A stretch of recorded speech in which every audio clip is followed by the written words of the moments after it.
ഗോവിന്ദ ഹരേ ജയ ഗോവിന്ദ ഹരേ ജയ ഗോവിന്ദ ശിവരാമ ദേവദേവേശ കൃഷ്ണ ഗോവിന്ദ പ്രിയ ശൗരി ദേവകീ സുതാ ജയ ഇത്തരം തിരുനാമ കീർത്തനം ചൊല്ലി വന്നു ഉത്തമ കിളി പെണ്ണെ ശുദ്ധമാനസേ ബാലേ പുത്തൻ തേൻ പഴം പഞ്ചസാരയോ നീളനീരും ചിത്തകൗതകത്തോടു ഭുജിച്ചു വസിച്ചു നീ ഉടരാം ഞങ്ങൾക്കെല്ലാം കൂടാതെ വീരവോടും ഗൂഢമാം മോക്ഷമാർഗം ഉപദേശിച്ചിടേണം.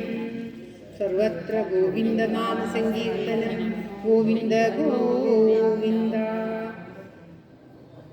വൈശാഖമാസം 21-ാം തീയതി വൈശാഖ മഹാത്മ്യം കിളിപ്പാട്ട് 21-ാമത്തെ അധ്യായം. ഓം ശ്രീകൃഷ്ണ പരമാത്മനേ നമഃ.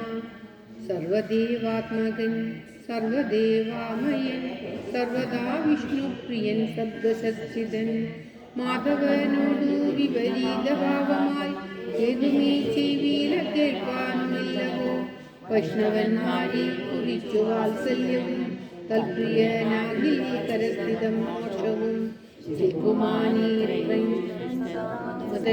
പൂർവഗന്ധാനുഗായി ലിംഗം വിട്ടു ദുർവീകരഫലമെന്ന ഘോരേ നരൻ നാരായണ പദം പ്രാപിക്കുമവ്യയം സാരം ഹരേരതി പ്രാജ്ഞ സദാജനം ശങ്കോക്തി കേട്ടു ചോദിച്ചു ചിരാജൻ പങ്കജാക്ഷപ്രിയന്മാരിൽ തന്നെ ചൊല്ലുള്ള മഹാത്മ്യങ്ങൾക്കറിയില്ല ചൊല്ലുക എന്നതിൻ കാരണമെന്നതും അപ്പോൾ അരുൾ ചെയ്തു കേൾക്ക നീയെങ്കിലോ കേൾപ്പേറുമീ ഭുവന പ്രാണനായകൻ അശ്വമേധാർത്ഥം പുരാസുഗാഗണേ വിശ്വംഭരമൂതാൻ ബലേന കഥാ ഉച്ചിന്നകത്തു സമാധിനിരതനായി കുറ്റും തപസ്സു ചെയ്യുന്ന മുനിയുടെ കണ്ടദേശേ കുടി കൊണ്ടപ്പോഴുണ്ടായി ഇണ്ടൽ പൂണ്ടാശുകോപേന കണ്ണുമുനി ഇന്നു മുതൽ ജഗൽ പ്രാണകീർത്തി പ്രഭ മൂന്നു ലോകത്തിലുമില്ലാതെ എന്നാണ്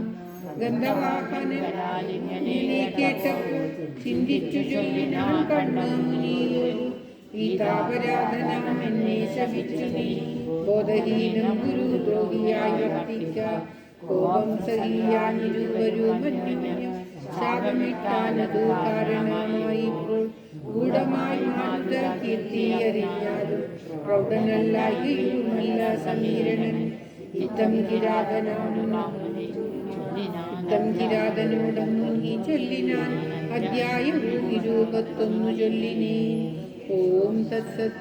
ശ്രീ വൈശാഖ മഹാത്മ്യം ഏകോവിംശോധ്യായ. സർവത്ര ഗോവിന്ദനാമ സങ്കീർത്തനം ഗോവിന്ദ ഗോവിന്ദ. ഓം നമോ ഭഗവതേ വാസുദേവായ. ഓം ശ്രീകൃഷ്ണ ഭഗവാനെ പരമാത്മനേ നമഃ. ഭഗവാന്റെ തിരുച്ചരണങ്ങളിൽ ശ്രീ വൈശാഖ മഹാത്മ്യം 21-ാം അധ്യായം സമർപ്പിച്ചു.